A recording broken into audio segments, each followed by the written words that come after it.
On what's been a deadly weekend in Nigeria now, we cross live to our West Africa correspondent Adaure Achumba. She's in Lagos for us this morning. Good morning, Adaure. What is the mood in Nigeria this morning?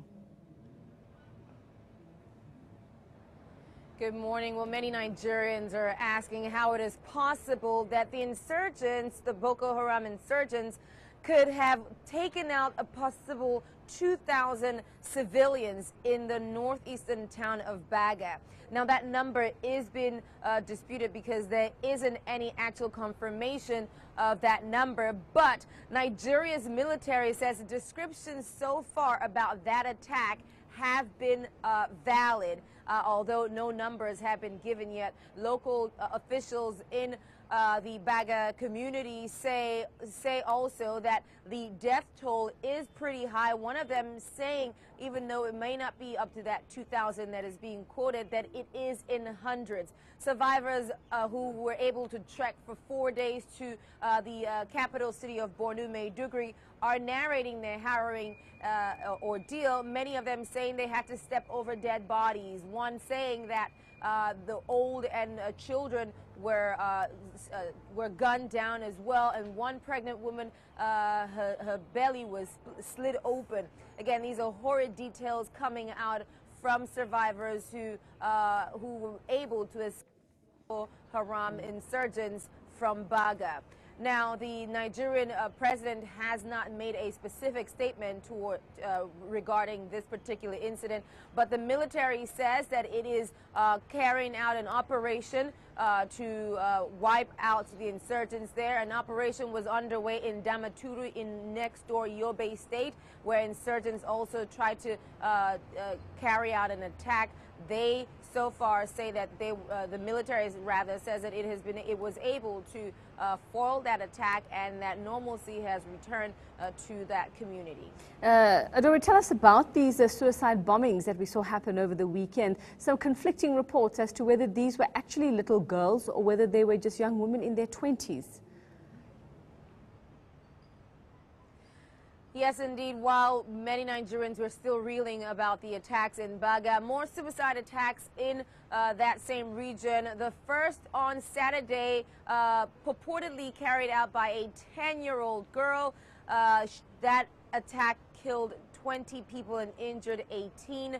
Again, some alarming developments in Boko Haram's fight using innocent little children to carry out their evil. Again, no details as to how this little girl got into the hands of these insurgents, but Boko Haram has been kidnapping little girls and women throughout their operation, throughout their insurgency. Most recently, you recall in April, the kidnapping of the more than 200 schoolgirls from Chibok. Over time, since that incident happened in April, they've kidnapped several women, they've raided several villages, and of course with the women, they come their children as well. So while nobody has been able to confirm yet whether these young girls are some of those kidnapped, it is pointing towards that direction, and you know that these girls are now becoming a tool in Boko Haram's madness. Another incident in Potiskum in Yobe saw 2 women detonating themselves in a market, in the Kasuwa Jagal market in Potiskum. Both of them arrived at the market in rickshaws.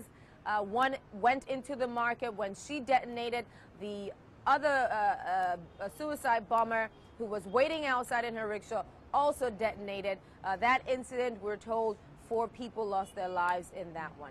Now, Adaure, if this is indeed the work of Boko Haram, like we say, nobody's claimed responsibility yet, but bears all the hallmarks of Boko Haram, it seems that they are employing different tactics if they are indeed using young girls as young as 10, and also reports that the suicide bombers themselves are not detonating these explosives, that these are being done independently away from these girls and women. Has that led to even more security concerns now around Nigeria?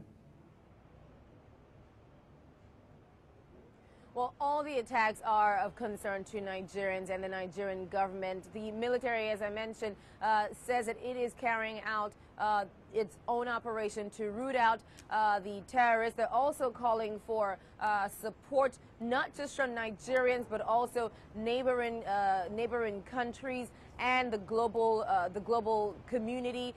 Niger and Chad have been helping, but recently the Nigerian government indicated that it was not going to retain its troops in that multinational joint task force operation until some of those towns that had been taken over by Boko Haram were recaptured. Again, the military is saying that the global community needs to step up and assist the military, and also Nigerians themselves need to also step up and assist in the fight against terrorism. Now, again, Boko Haram's insurgency ongoing, militarized since 2009, has killed more than 20 people so far, and it doesn't seem like they're stopping. They're taking up territories along the way now. 16 local governments in Borno State under the control, 16 towns under the control of Boko Haram, amongst them several villages in that cluster. So it is very alarming how they're growing, and with the election coming up in February 14, many are saying that the Nigerian government is distracted. People are distracted from the insurgency because of elections, and that because of that, attention isn't being paid to the atrocities that are happening in the Northeast. All right, thank you very much. We will catch up with you a little later on in the week. West Africa correspondent Adaure Achumba live to us from Lagos this morning.